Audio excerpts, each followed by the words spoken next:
31 साल हो गए हों, संतान नहीं हो, 25 साल हो गए, 20 साल हो गए, संतान का सुख ना हो,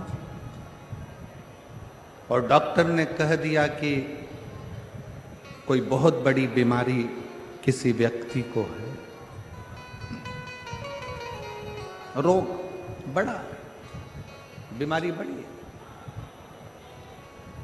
और उस बीमारी का कोई हल, उस रोग का कोई हल नहीं दिख रहा, कोई हल नजर ना आ,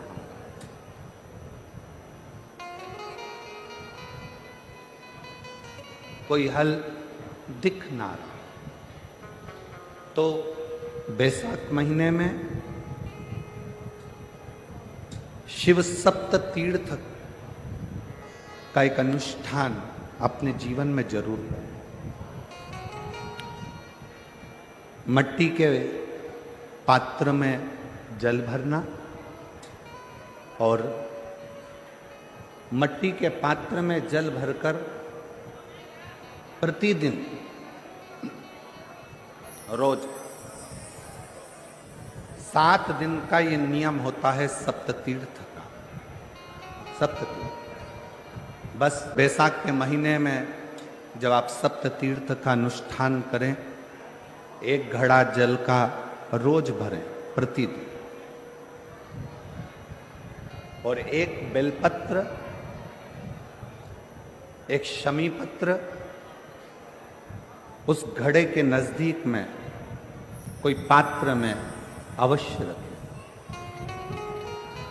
पात्र को, जो जल का घड़ा है, जल का पात्र है, उसको मट्टी के ही दीप से या कोई श्वेत वस्त्र जिसको मला गया हो, धोया गया हो, साफ हो, उस वस्त्र से ढक दें। एक दिन एक शिवालय में जाएं, शमी पत्र अशोक सुंदरी वाली जगह पर समर्पित करें। अशोक सुंदरी की जगह जानते हो ना आप लोग? अशोक सुंदरी की जगह पर शमी पत्र समर्पित करें। बेलपत्र जहां आप खड़े हैं उधर से डंडी का भाग आपकी ओर हो, और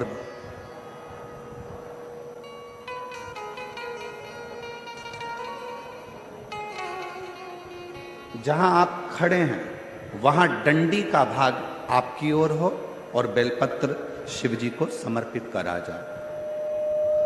फिर जो मट्टी के पात्र में जल है वो भगवान शंकर को अपनी कामना कर कर शिव जी को समर्पित कर दो। संतान के लिए कर रहे हो तो वहीं से जल को एक कटोरी में, एक पात्र में झेल लीजिए। उस जल का आधा भाग नंदी के पास बैठकर आप ग्रहण कर लो, आधा भाग अपने पति को देना प्रारंभ कर दो।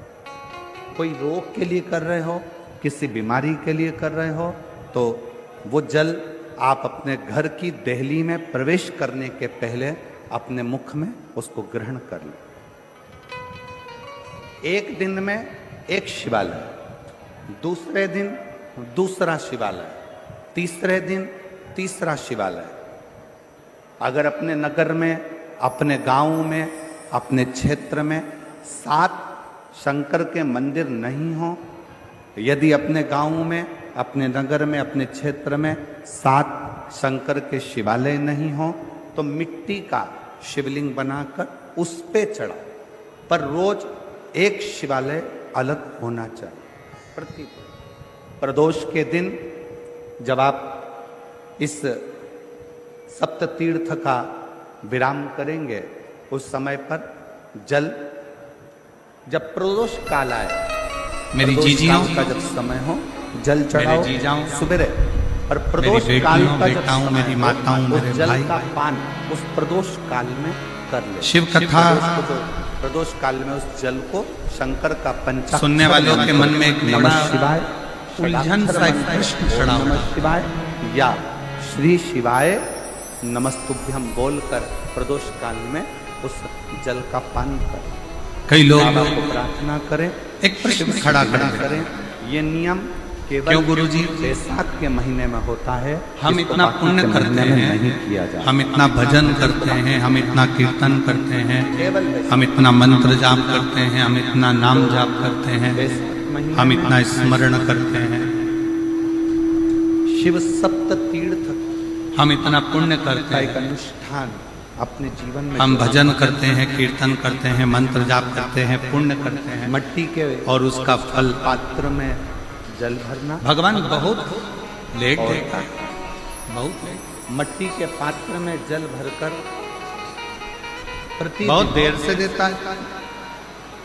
रोज और थोड़ा सा यदि पाप कर्म हो का जाए, ये नियम होता है सप्तती सप्त बस यदि थोड़ा सा पाप कर्म हो जाए प्रदोष के दिन होना चाहिए। तो भगवान उस पाप की सजा तुरंत दे देता है। ऐसा क्यों? शिव किसी सप्त तीर्थ का जो नियम है वो अपने जीवन में धारण है। और हम तो थोड़ा विचार करिएगा कि पुण्य करने पर उसका फल श्रवण करने वाले प्रत्येक थोड़ा लेट मिलता है, पर पाप करने पर उसका फल, प्रत्येक पाप कर्म का दंड हम तो कहेंगे कि तुरंत शरीर में प्राप्त कोई रोग नहीं भी है, और ये केवल एक संतान की आपका प्राप्ति या नहीं हमारा होनी प्रश्न चाहिए। नहीं है, उच्च शिक्षा के ये लिए केवल आपका और हमारा प्रश्न नहीं है। अपने जीवन की खुशहाली एक बार माँ जगत जननी जगदम्बा माँ पार्वती जी भगवान देवाधिदेव महादेव के साथ में भ्रमण करने के लिए निकलती हैं और महाकाल वन उज्जैनी में पहुंचती हैं, अवंती का प्रदेश। को प्रकट करने के लिए या भगवान शंकर का वर प्राप्त करने के लिए या भगवान शंकर को प्राप्त करने के लिए उनका आशीर्वाद और अवंती का प्रदेश में बहुत सारा महाकाल वन में आडंबर दिखावा पार्वती जी ने भी शंकर शिव जी से प्रश्न,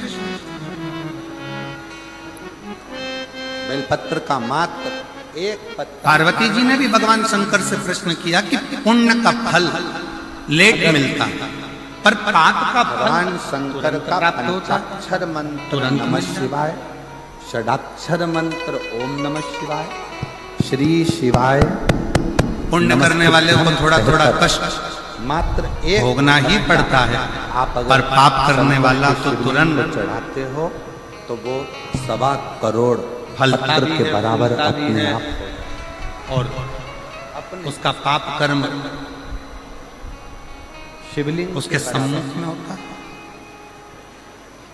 माँ जगत जननी जगदम्बा माता पार्वती जी ने उसी पल, उसी घड़ी, उसी क्षण कहा, तो शिव जी ने उत्तर दिया।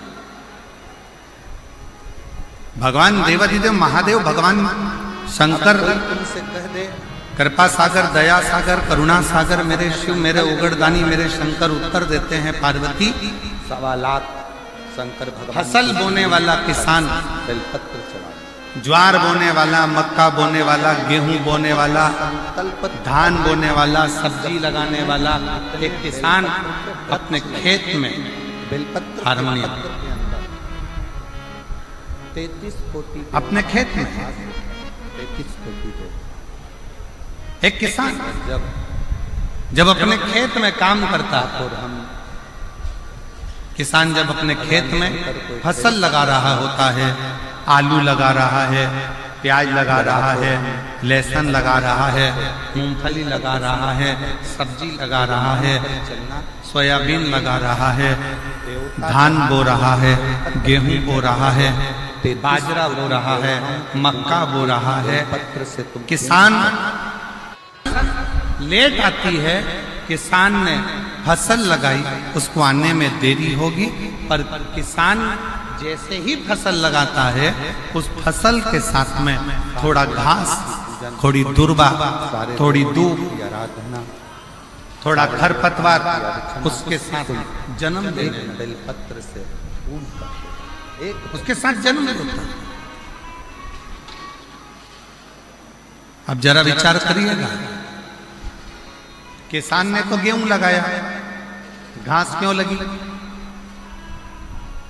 किसान ने तो बाजरा लगाया, खरपतवार क्यों लगी? किसान ने तो धान लगाया, उसके साथ में दूबा क्यों लगी, घास क्यों लगी, खरपतवार क्यों लगी, किस लिए? तो शंकर भगवान कहते हैं, भगवान देवाधिदेव महादेव शिव कहते हैं कि जो फसल लगाई है उसको लगने में समय लगता है, पर उस फसल के साथ में थोड़ा थोड़ा घास, थोड़ा थोड़ा खरपतवार, थोड़ा थोड़ा बेकार बेकार घास उसके साथ जन्म लेता रहता है, उसको कोई लगाता नहीं, फिर भी वो लग जाता है। उसी तरह पुण्य रूपी फसल को लगने में थोड़ा समय लगता है, पर पाप रूपी घास, पाप रूपी खरपतवार बीच बीच में जन्म लेकर सामने प्रकट होते हैं।